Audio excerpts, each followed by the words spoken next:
किसी नगर में हरिदत्त नाम का एक ब्राह्मण निवास करता था। उसकी खेती साधारण ही थी, अतः अधिकांश समय वह खाली ही रहता था। एक बार ग्रीष्म ऋतु में वह इसी प्रकार अपने खेत पर वृक्ष की शीतल छाया में लेटा हुआ था। सोए सोए उसने अपने समीप ही सर्प का बिल देखा। उस पर सर्प फन फैलाए बैठा था। उसको देखकर वह ब्राह्मण विचार करने लगा कि हो न हो यही मेरे क्षेत्र का देवता है। मैंने कभी इसकी पूजा नहीं की, अतः मैं आज अवश्य इसकी पूजा करूंगा। यह विचार मन में आते ही वो उठा और कहीं से जाकर दूध मांग लाया। उसने एक मिट्टी के बर्तन में रखा और बिल के समीप जाकर बोला, हे क्षेत्रपालक, आज तक मुझे आपके विषय में मालूम नहीं था, इसलिए मैं किसी प्रकार की पूजा अर्चना नहीं कर पाया। आप मेरे इस अपराध को क्षमा कर मुझ पर कृपा कीजिए और मुझे धन धान्य से समृद्ध कीजिए। इस प्रकार प्रार्थना करके उसने उस दूध को वहीं पर रख दिया और फिर अपने घर को लौट गया। दूसरे दिन प्रातःकाल जब वह अपने खेत पर आया तो सर्वप्रथम उसी स्थान पर गया। वहां उसने देखा कि जिस बर्तन में उसने दूध रखा था उसमें एक स्वर्ण मुद्रा रखी हुई है। उसने उस मुद्रा को उठाकर रख लिया। उस दिन भी उसने उसी प्रकार सर्प की पूजा की और उसके लिए दूध रखकर चला गया।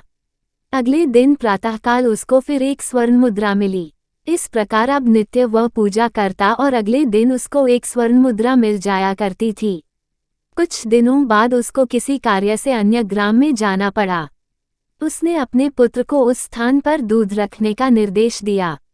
तदनुसार उस दिन उसका पुत्र गया और वहां दूध रख आया। दूसरे दिन जब वो पुनः दूध रखने के लिए गया तो देखा कि वहां स्वर्ण मुद्रा रखी हुई है। उसने उस मुद्रा को उठा लिया और वह मन ही मन सोचने लगा कि निश्चित ही इस बिल के अंदर स्वर्ण मुद्राओं का भंडार है। मन में यह विचार आते ही उसने निश्चय किया कि बिल को खोदकर सारी मुद्राएं ले ली जाएं। सर्प का भय था, किंतु जब दूध पीने के लिए सर्प बाहर निकला तो उसने उसके सिर पर लाठी का प्रहार किया। इससे सर्प तो मरा नहीं और इस प्रकार से क्रुद्ध होकर उसने ब्राह्मण पुत्र को अपने विष भरे दांतों से काटा कि उसकी तत्काल मृत्यु हो गई। उसके संबंधियों ने उस लड़के को वहीं उसी खेत पर जला दिया। कहा भी जाता है, लालच का फल कभी मीठा नहीं होता है। किसी पर्वत प्रदेश में मंदविष नाम का एक वृद्ध सर्प रहा करता था। एक दिन वो विचार करने लगा कि ऐसा क्या उपाय हो सकता है जिससे बिना परिश्रम किए ही उसकी आजीविका चलती रहे। उसके मन में तब एक विचार आया। वह समीप के मेंढकों से भरे तालाब के पास चला गया।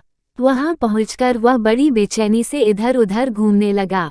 उसे इस प्रकार घूमते देखकर तालाब के किनारे एक पत्थर पर बैठे मेंढक को आश्चर्य हुआ तो उसने पूछा, मामा, आज क्या बात है?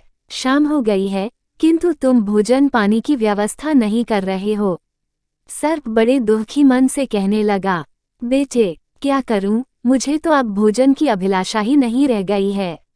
आज बड़े सवेरे ही मैं भोजन की खोज में निकल पड़ा था। एक सरोवर के तट पर मैंने एक मेंढक को देखा। मैं उसको पकड़ने की सोच ही रहा था कि उसने मुझे देख लिया। समीप ही कुछ ब्राह्मण स्वाध्याय में लीन थे, वो उनके मध्य जाकर कहीं छिप गया। उसको तो मैंने फिर देखा नहीं, किंतु उसके भ्रम में मैंने एक ब्राह्मण के पुत्र के अंगूठे को काट लिया। उससे उसकी तत्काल मृत्यु हो गई। उसके पिता को इसका बड़ा डैक हुआ और उस शोकाकुल पिता ने मुझे शाप देते हुए कहा, दुष्ट, तुमने मेरे पुत्र को बिना किसी अपराध के काटा है। अपने इस अपराध के कारण तुमको मेंढकों का वाहन बनना पड़ेगा। बस तुम लोगों के वाहन बनने के उद्देश्य से ही मैं यहाँ तुम लोगों के पास आया हूँ। मेंढक सर्प से यह बात सुनकर अपने परिजनों के पास गया और उनको भी उसने सर्प की वह बात सुना दी। इस प्रकार एक से दूसरे और दूसरे से तीसरे कानों में जाती हुई यह बात सब मेंढकों तक पहुंच गई। उनके राजा जलपाद को भी इसका समाचार मिला। उसको ये सुनकर बड़ा आश्चर्य हुआ। सबसे पहले वही सर्प के पास जाकर उसके फन पर चढ़ गया। उसे चढ़ा हुआ देखकर अन्य सभी मेंढक उसकी पीठ पर चढ़ गए। सर्प ने किसी को कुछ नहीं कहा। मंदविष ने उन्हें भांति भांति के करतब दिखाए। सर्प की कोमल त्वचा के स्पर्श को पाकर जलपाद तो बहुत ही प्रसन्न हुआ। इस प्रकार एक दिन निकल गया। दूसरे दिन जब वो उनको बैठाकर चला तो उससे चला नहीं गया।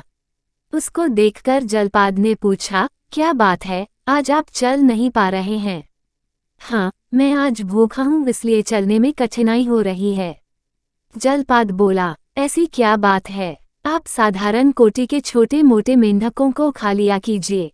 इस प्रकार वह सर्प नित्य प्रति बिना किसी परिश्रम के अपना भोजन पा गया। किंतु वह जलपाद ये भी नहीं समझ पाया कि अपने क्षणिक सुख के लिए वह अपने वंश का नाश करने का भागी बन रहा है।